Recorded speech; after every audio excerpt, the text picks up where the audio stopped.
अकाली फूला सिंह और खालसा का आधुनिकीकरण। अकाली फूला सिंह खालसा सेना के यूरोपीयकरण के प्रबल विरोधी थे। उनका विश्वास गुरु गोबिंद सिंह जी द्वारा प्रदत्त खालसा की मूल लड़ाकू परंपराओं, उनके आतंरिक साहस और पारंपरिक युद्ध कौशल में था। इसके विपरीत महाराजा रणजीत सिंह एक दूरदर्शी राजनेता थे। वह समझ चुके थे कि यदि खालसा सेना को अनुशासित और आधुनिक रूप दिया जाए तो वह पूरे पंजाब को अपने अधीन एकजुट कर सकते हैं और भविष्य में यदि अंग्रेजों से सामना हुआ तो उनसे भी डटकर मुकाबला किया जा सकता है। इसी उद्देश्य से 1809 में रोपड़ में महाराजा रणजीत सिंह ने अंग्रेजों के साथ एक संधि पर हस्ताक्षर किए, जिसमें सतलुज नदी को सरकारे खालसा और अंग्रेजों के बीच स्थायी सीमा के रूप में मान्यता दी गई। अकाली फूला सिंह इस समझौते के सख्त खिलाफ थे। उन्होंने महाराजा से कहा कि संधि को तत्काल रद्द कर देना चाहिए और असहमति के चलते पद छोड़ने की धमकी भी दी। तब महाराजा ने उन्हें समझाया कि पहले पूरे पंजाब को एक ध्वज के नीचे संगठित करना आवश्यक है, उसके बाद ही अंग्रेजों का सामना सामरिक रूप से किया जा सकता है। महाराजा रणजीत सिंह अपने समय से बहुत आगे की सोच रखने वाले शासक थे।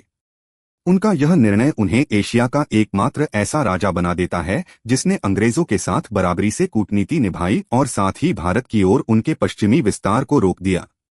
जापान को अपनी सेना का आधुनिकीकरण करने में अभी 1/4 सदी का समय लगना था और वहां भी सम्राट को अपने परंपरागत समुराई योद्धाओं के विरोध का सामना करना पड़ा, ठीक उसी प्रकार जैसे पंजाब में अकाली फूला सिंह ने परंपरागत युद्धरीति से हटने पर आपत्ति जताई थी।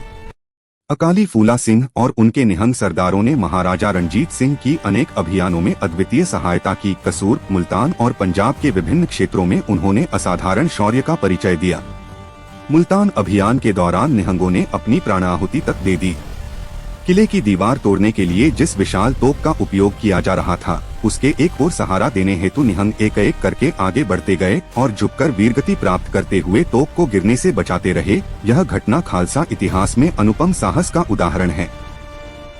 1822 तक सरकारे खालसा की अधिकांश रेजिमेंटों का यूरोपीय शैली में प्रशिक्षण और आधुनिकीकरण कर दिया गया था।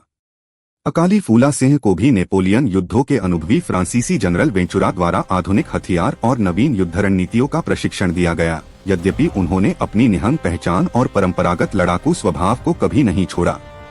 1815 में महाराजा रणजीत सिंह ने अपनी विजय यात्रा का रुख उत्तर पश्चिम की ओर मोड़ा। कई रियासतों को खालसा साम्राज्य में सम्मिलित किया गया।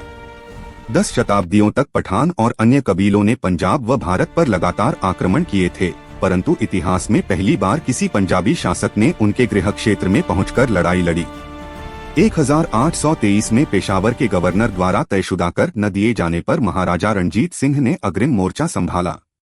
अकाली फूला सिंह, जनरल हरि सिंह नलवा, फतेह सिंह अटारीवाला और राजकुमार शेर सिंह के नेतृत्व में सरकारे खालसा की सेनाएं पेशावर की ओर बढ़ी।